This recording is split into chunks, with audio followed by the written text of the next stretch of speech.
2NURFM News for our sponsor Guardian Jewellery, Toronto Town Square and the Esplanade, Warners Bay.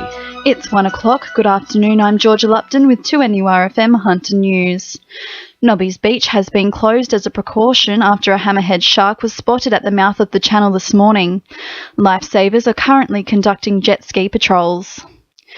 A man will appear in court next month, charged over the alleged assault of a man in Hamilton early Sunday morning. The 27-year-old man was approached by a security guard at a licensed venue and was asked to leave. Police allege a short altercation occurred between the two men when a second security guard, a 40-year-old man, approached the man and punched and kicked him in the head.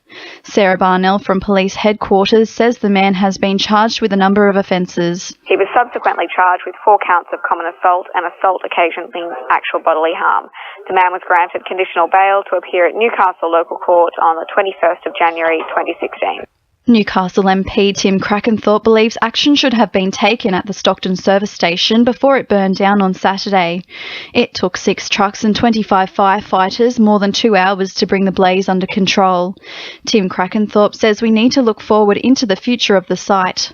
Well, I've been calling on the government to annul the lease, number one. Number two, remediate the site. There's a lot of remediation in terms of the petroleum and other issues. And 3, ask the community what they want to happen with that space of land.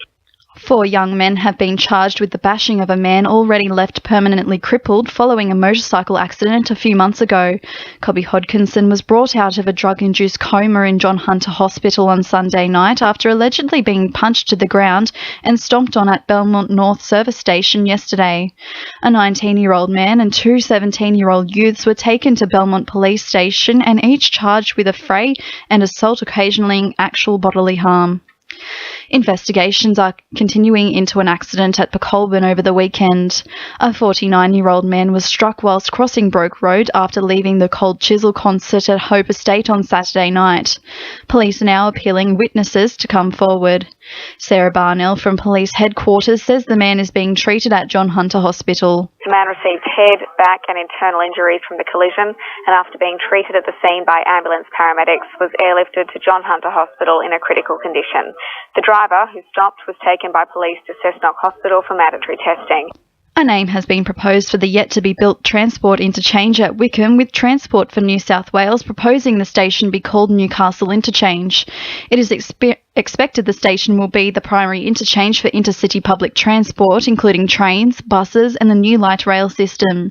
Deputy Chairman of Geographical Names Board of New South Wales, Paul Larkham, says the community has some time to provide feedback on the proposed name. The submissions are open for a month, so anyone can actually make a comment via our website. When we get those submissions back, we'll have a look at those.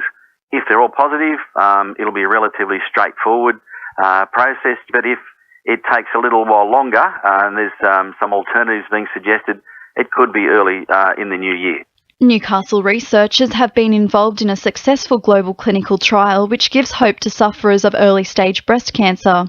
A study has found anastrozole is effective for treating women with early forms of the disease, results showing those who took the drug experience fewer endometrial, ovarian and skin cancers. International co-chair of the clinical trial, Professor John Forbes, says the results are similar to a trial held in America. Well, this is back to basics, so to speak, and we're learning how to better target the drug for the whole woman. So it's a very important advance, and it was published in The Lancet together with results from a similar trial in North America. In finance, the All Odds is down 55 points at 49.74 and $1 is buying 71.77 US cents. Sport, thanks to our sponsor, Warners Bay Sports Club.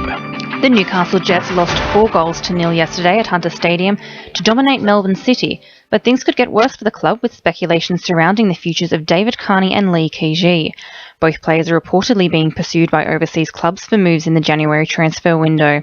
Newcastle now have an embarrassing home ground record of just 2 wins in 19 games. Chris Lee's trained Lucia Valentina finished 5th in the 2,000-metre Hong Kong Cup on Sunday. It was Lee's first runner in the lucrative Hong Kong racing scene and he is said to be pleased with the result. In Newcastle District Cricket over the weekend, Wallsend have finished day one of their match against West at 6 for 263. Charlestown posted a score of 228 and are in a good position against Cardiff Boolaroo, who are at 3 for 16. And the Newcastle Jets youth side have beaten the FFA Centre of Excellence 1-0. Christine Bymora was a goal scorer for the Jets after just 15 minutes.